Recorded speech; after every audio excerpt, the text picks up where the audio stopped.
नमस्कार बच्चों, आज हम इकोनॉमिक्स के एक पार्ट के बारे में पढ़ेंगे जिसका नाम है मुद्रा और साख।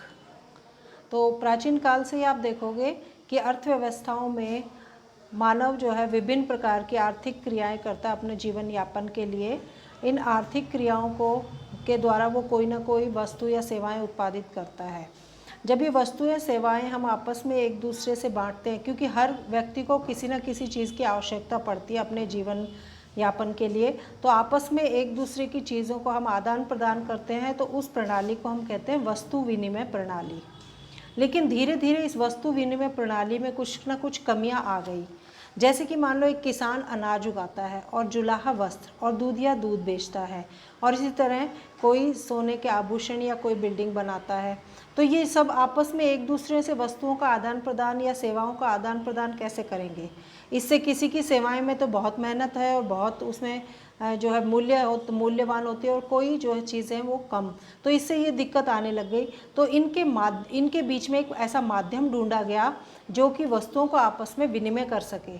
इसी को हम मुद्रा कहते हैं। तो मुद्रा का जो है जो आविष्कार इसीलिए हुआ कि इन वस्तुओं को आदान प्रदान आसानी से किया जा सके। तो मुद्रा का अर्थ क्या है? मुद्रा विनिमय का एक माध्यम है, एक मीडियम है, जिससे हम वस्तुओं को एक दूसरे के साथ शेयर कर सकते हैं। तो हम खरीदारी मुद्रा के माध्यम से करते हैं। जिस व्यक्ति के पास मुद्रा है वह इसका विनिमय किसी भी वस्तु या सेवा को खरीदने के लिए कर सकता है। चीज़ें खरीदने और बेचने के लिए वस्तु के बदले वस्तु के प्रयोग नहीं किया जा सकता आज के ज़माने में, क्योंकि आज इतनी ज़्यादा आर्थिक क्रियाएं हो गई, इतनी सारी वस्तुएं उत्पादित होती हैं कि उनमें बड़ा मुश्किल हो जाता है। तो हम एक कॉमन जो एक मीडियम उसके लिए ढूंढते हैं। तो मुद्रा आप देखोगे समय पर मुद्रा के रूप विभिन्न रूपों में मुद्रा आई। ये विनिमय की जो माध्यम है ये विभिन्न रूपों में जन्म ले चुका। जैसे पहले जब धातु नहीं था तो उसमें मिट्टी की मुद्राएं बनाई जाती थी।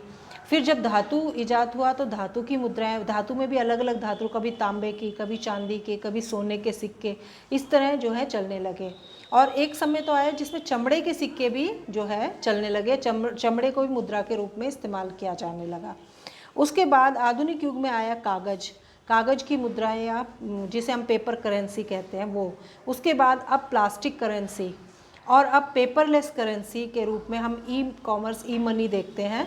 तो वो जो कि कंप्यूटर के द्वारा हम जो है सिर्फ उसकी जो अंक है वो आपको सामने आ जाता है, और अंक के रूप में ही विनिमय हो जाता है, ट्रांजैक्शन जिसे हम कहते हैं वो हो जाता है। तो इसमें मुद्रा के जो कार्य हम देख सकते हैं कि मुद्रा क्या क्या कार्य कर सकती है, एक मुद्रा के द्वारा हम क्या क्या चीज़ें पॉसिबल हो सकती है। तो सबसे पहला तो ये कि मुद्रा जो है विनिमय का सबसे जो है एडॉप्टेबल या सबसे आसान माध्यम है। किसी भी चीज़ को आदान प्रदान करने के लिए मुद्रा सबसे आसान साधन है, और ये वस्तु की वास्तविक कीमत को मौद्रिक रूप में जो है आदान प्रदान करती है। जैसे दूध, सोना या अनाज, इनकी अलग अलग जो है उत्पादक मूल्य होगा, तो उस उत्पादक मूल्य को मौद्रिक रूप में ये सही मापन देती है। तीसरा वैल्यू ऑफ एक्सचेंज और विनिमय दर, क्या किस दर में क्या चीज़ हमें लेनी चाहिए, कितना उसका वजन होना चाहिए, ये सब मौद्रिक रूप में हम उसको मेजर कर सकते हैं, माप सकते हैं। और इसके अलावा अगला है कि एक वस्तु के विभिन्न वस्तुओं के साथ भी विनिमय संभव हो सकता है मुद्रा का, कि एक आपने एक चीज़ ली है और उसके बदले में आप बहुत सारी चीज़ें भी लेने चाहते हैं, तो बहुत सारी चीज़ों का आपस में कैसे आदान प्रदान हो, तो उसका एक कॉमन वैल्यू जो है वो मौद्रिक रूप में हम उसको कन्वर्ट कर लेते हैं, और फिर मुद्रा के रूप में हम वो एक्सचेंज करते हैं। तो इसके बाद भविष्य के लिए भी हम भविष्य के लिए उसको संचयित भी कर सकते हैं। जैसे आप दूध है, आपको 1 महीने बाद चाहिए, तो आप दूध को संचित नहीं कर सकते। आइसक्रीम या अनाज को भी एक लॉन्ग टर्म 1 साल 2 साल के लिए संचित नहीं कर सकते। और दूसरी जो वस्तुएं, पेरिशेबल वस्तुएं, जो जल्दी ख़राब होने वाली वस्तुएं, उनको भी आप संचित नहीं कर सकते। और कई चीज़ें संचित करने में बहुत जगह या समय घेरती है, तो ऐसी चीज़ों को मौद्रिक रूप में हम कन्वर्ट करते हैं और मुद्रा को संचयन करके, और बाद में जब हमें ज़रूरत होती है उस मुद्रा से वो चीज़ हम ले सकते हैं। तो इस तरह भविष्य के लिए संचयन करने में भी, या कोई विपत्ति आ जाती है तो उस समय हम कैसे उससे बचाव करें, तो मुद्रा अगर हमारे पास है तो मुद्रा के रूप में हम उन वस्तुएं सेवाओं को उस समय जब हमें ज़रूरत है जब हम विपत्ति में हैं तो हम उसको ले सकते हैं, खरीद सकते हैं। तो इस तरह मुद्रा के विभिन्न जो है, और ऐसे कर्ज अदायगी, किसी भी चीज़ की कर्ज लेना या अदायगी करना, ये भी हम मुद्रा के रूप में कर सकते हैं। अब हम देखते हैं कि मुद्रा का जो है वो मुद्रा देने या लेने या उसको इस्तेमाल करने के जो कहाँ से उसके माध्यम हमें प्राप्त होते हैं, वो है बैंक। बैंक जो है सर्वश्रेष्ठ संस्था है जहाँ से हम मुद्रा का प्रवाह होता है। भारत में सर्वोच्च बैंक जो है वो रिजर्व बैंक ऑफ इंडिया है, जिसके अंतर्गत सारे बैंकिंग सिस्टम आते हैं।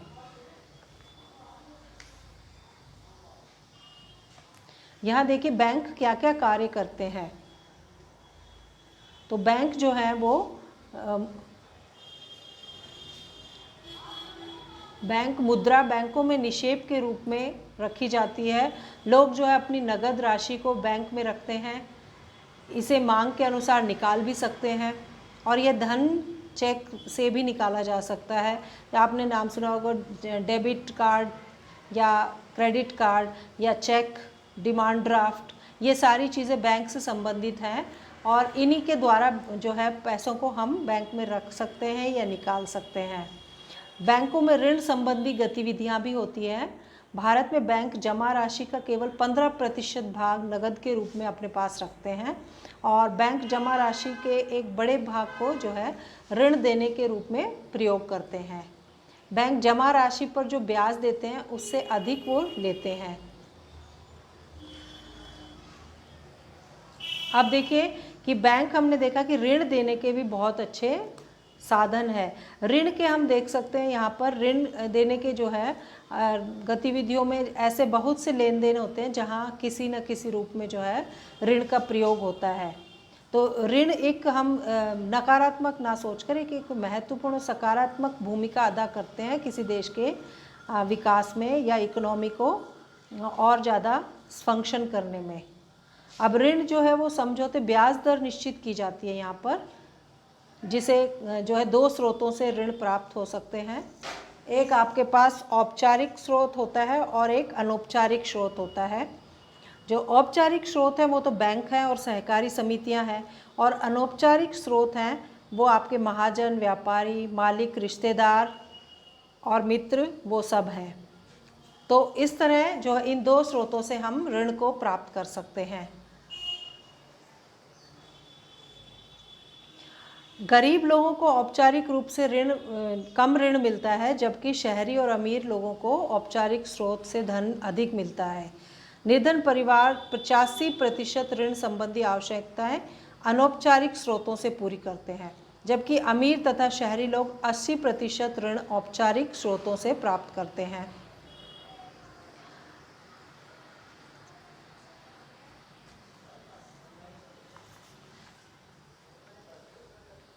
अब हम देखते हैं कि बैंक जो है कुछ कर्जदारों को ऋण नहीं दे सकते या देना नहीं चाहते। ऐसा क्यों?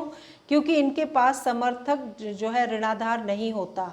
ऐसे लोग गारंटी के रूप में जो है समर्थक जो है, जैसे मान लो कोई ज़मीन या कोई और चीज़ गिरवी नहीं रख पाते, तो गिरवी रखने का मतलब है कि वो एक गारंटी देते हैं। तो और कुछ ऐसे होते हैं कि जो पुराने कर्ज का भुगतान नहीं कर पाते, तो इस वजह से भी जो बैंक जो है अधिक जोखिम वाले व्यवसायों में निवेश करना चाहते हैं। तो इसी तरह जो है वो बैंक उन्हें, क्योंकि बैंकों को भी जो है अपने शेयरधारकों को जो है लाभांश देना पड़ता है, निगम कर, कर्मचारियों को वेतन और अन्य खर्चे भुगतान करने पड़ते हैं, तो वो जो है इन लोगों को ऋण नहीं दे पाते हैं, क्योंकि इसमें ये समस्याएं आती हैं। अब देखते हैं हम कि भारत में रिजर्व बैंक या अन्य बैंक की गतिविधियां जो है बैंकों पर और जो दूसरे बैंक हैं उन पे किस तरह रिजर्व बैंक अपनी निगरानी रखता है। इसमें व्यावसायिक बैंकों को अपने नगद रिजर्वों का एक भाग भारतीय रिजर्व बैंक के पास रखना पड़ता है। तो बैंक जनता से जो जमा प्राप्त करते हैं उनमें से एक न्यूनतम नगद शेष रखते हैं। अगला, भारतीय रिजर्व बैंक यह भी नज़र रखता है कि बैंक न केवल लाभ कमाने के व्यवसायों और व्यापारिकों, बल्कि छोटे किसानों या छोटे उद्यमियों या छोटे कर्जदारों आदि को ऋण प्रदान करे। और समय समय पर बैंकों को RBI को यह जानकारी भी देनी पड़ती है कि वे कितना और किन को ऋण दे रहे हैं और उनकी ब्याज दरें क्या हैं।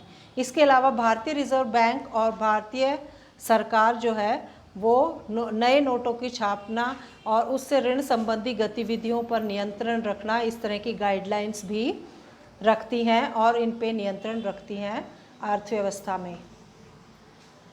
अब हम देखते हैं स्वयं सहायता समूह क्या है। गरीब लोगों के लिए, निर्धन लोगों के लिए जो है स्वयं सहायता समूह में एक दूसरे के पड़ोसी जो है 15-20 या इतने सदस्य होते हैं जो नियमित रूप से मिलते हैं और बचत रखते हैं। यह बचत 25 रुपये से लेकर मतलब 100 रुपये तक हो सकती है। अपनी सारी आवश्यकता वे इस तरह वो पूरी कर सकते हैं। इनको हम स्वयं सहायता समूह कहते हैं। तो इस प्रकार जो है स्वयं सहायता समूह जो है संगठन के, इनके मुख्य उद्देश्य क्या होते हैं। स्वयं सहायता समूह के मुख्य उद्देश्य होते हैं ग्रामीण क्षेत्रों में जो गरीब है, तो गरीबों में विशेषकर जो महिलाएं हैं, तो महिलाओं को के जो छोटे छोटे स्वयं समूह हैं उनको गठन करना ताकि वे आत्मनिर्भर बने, अपने सदस्यों की बचतें एकत्रित करना और समर्थक ऋणाधार के बिना ऋण प्रदान करना और विभिन्न उद्देश्यों के लिए जो है उचित समय पर ऋण प्रदान करना, उचित ब्याज दर पर ऋण प्रदान करना और जो विभिन्न शिक्षा, स्वास्थ्य, पोषण, घरेलू मारपीट जैसे कई सामाजिक मुद्दे हैं उन पर भी चर्चा करके और कार्रवाई करना या उन लोगों को ऐसा मंच प्रदान करना, ये कुछ सामाजिक कार्य भी स्वयं सहायता समूहों के अंतर्गत हैं। धन्यवाद।